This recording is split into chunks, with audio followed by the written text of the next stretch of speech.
everybody. I, Bhumika Vasyani, welcome you all to learn English with Saraswati Group of Education. Now, in the previous session, we are done with chapter 1. We completed the textual exercise of chapter 1. Today, we are going to start a new chapter, that is chapter 2. The name of the chapter is Godfrey Gordon, Gustave Gore. Now, a little bit of long title, right? Yes, but this title is the name of a boy who has a bad habit of keeping the door open, who does not shut the door anytime. Now, this form is a poetry form in which it has less meaning, okay, but it is just created for the fun purpose. But the whole poem is not just meaningless, okay, so don't get it wrong. It is not meaningless, it has a message of manners, okay, that is closing the door. Whenever we open the door, we need to close it also. So, let us see what all new words which we are going to come across in the poem are presented here. So, as you know, if we are studying the new words in advance, then it will help us to understand the poem better. Right? So, please pay attention and try to learn all the words which are given here. As we have begun the new chapter, let us go through all the new words which we are going to come across in the new chapter. Okay? And the name of the chapter is Godfrey Gordon, Gustavus Gore. Very long name, right? Yes. Okay. The first word which we are going to come across in the new chapter is rung. Rung. Here, please take care. W will not be pronounced. Okay? So, it will not be wrung. It is rung. Rung. Wrung means held tightly and twisted in distress. So when we are stressed a little bit, we rub our hands, and as you can see in the picture, like that way we rub our hands with each other, and this is the action done. So ring is the word, W-R-I-N-G, ring is the word. This is the past tense of that word, rung. Okay? And if you want to use the same in the example, in a sentence, then you can use it like, my mother wrung her hands when she was angry. Let us go to the next word. The next word is boy. Boy. Boy, that means an object that floats on the sea to mark an area. If you want to use the word boy in example, then you can use it like, I saw a boy during a trip to Arabic Ocean. A buoy is a floating device that can have many purposes. Mainly, it is used to prevent someone or something from sinking in the sea. They are also used by ships to navigate or sail safely from place to place. As the ships are moving in the sea, so they need to navigate, they need to find the correct direction. At that time, this buoy is useful. They are also used to mark dangerous rocks or other items which can be dangerous for sailing ships. It may happen sometime that there is a dangerous rock just under the water, but ships cannot see like that. So there the device named buoy is placed, that this area is not safe, the ship has to pass by and not go to that area. Okay, so it is used for that. Let us see the next word. The next word is rigged up. Rigged up. Here rigged up means made something using objects lying around. That means the objects which are of no use and are just lying around like that in our house, we can make something useful out of it. You might have seen some videos like DIY, that is do it yourself. Okay, in those videos also they teach us the same things, where we can turn the old useless things into new things and useful things, right? As you can see in the picture itself, see, there it is written, turn empty shampoo bottles into adorable pencil holders. So there were empty bottles of the shampoo lying around in the house, and there we have collected and made pencil holders out of it. How cute they look, right? So if you want to use the word rigged up in a sentence, we can use it like, Jay rigged up some empty bottles into pencil holders.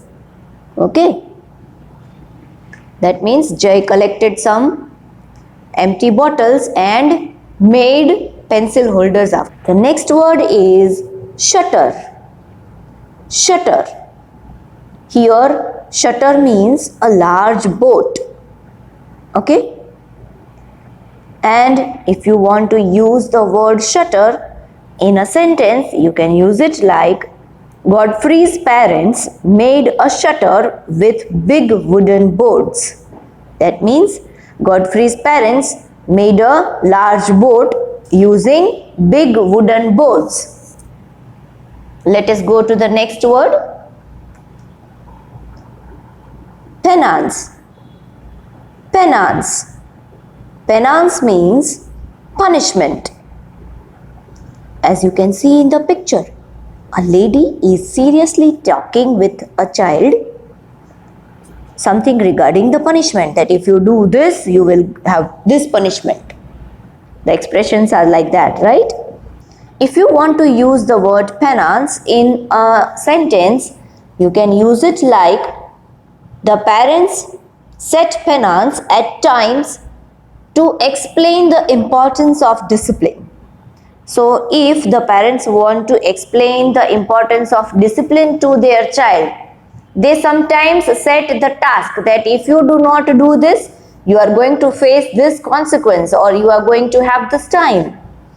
Okay, let us see the next word. The next word is keep on shore. Keep on shore means stay true to your words. Okay, that means we have to always be truthful. If we say something, then we have to follow something. It is not like that, Mama, I will do my homework at 7 o'clock and then we keep on playing till 8 o'clock. That is not staying true to our word. If we have told our mother that we are going to play and then we are going to do the homework, then we should do that. If we have told that, yes, Mama, I will do the homework at 7 o'clock, then you should sit for doing the homework at 7 o'clock itself. Okay, that is staying true to your word. That means doing whatever you are saying. If you want to use these words, keep on shore, in a sentence, then you can use it like, people will respect you if you stay true to your word. That means people will respect you only if you do whatever you say. Okay, it's not like that whatever you say and you do something else only. Let us go to the next word. The next word is plague is sore. Plague is sore. Here it means a rumor that is spreading quickly like a deadly disease. Okay, something about someone which is spreading so fast. If you want to use these words, plague is sore, in a sentence, you can use it like, the plague is sore about the character of person who speaks lies often. Okay, So if any person is speaking lies all the time, then people know about that person's character very fast, and it will keep on spreading. Did you hear about that? That person is lying so much. Did you hear about that? That person speaks lie all the time. Like that way it will spread. The impression of that person will spread so fast that that person is not proper. Okay? Let us go to the next word. The next word is mercy. Mercy. Mercy means kindness. And as you can see in the picture, kindness means to treat somebody very nicely, in a good manner, with compassion, with feelings. That is mercy. Okay? If you want to use the word mercy in a sentence, you can use it like, we should have mercy upon animals.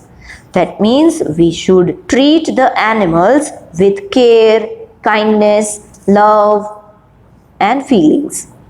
And in the picture you can find that how a little boy has kept some plates and he is serving food, means keeping food for the stray animals, stray dogs, street dogs. Stray dogs means street dogs, and they are eating. And if we are having the pet, then we keep on feeding the pet, right? But what about those who live on the streets? They don't get food sometimes to eat, right? It is hard for them to find the food, and water also sometimes.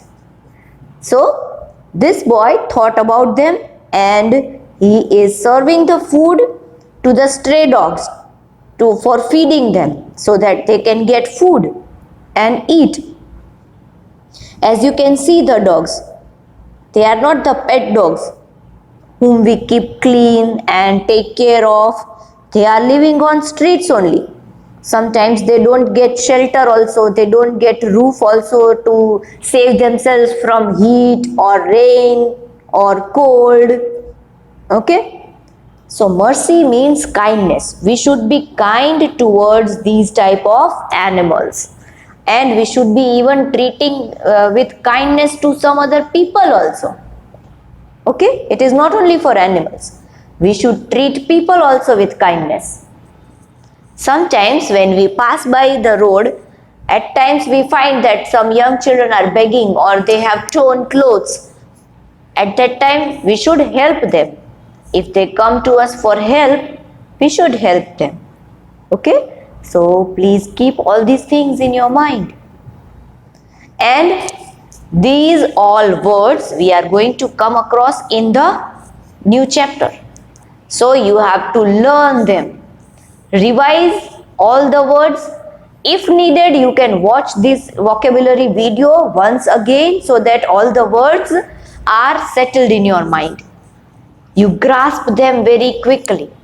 Okay? If you watch them videos repeatedly, then all the things are grasped properly in your mind and you will be able to learn them within no time.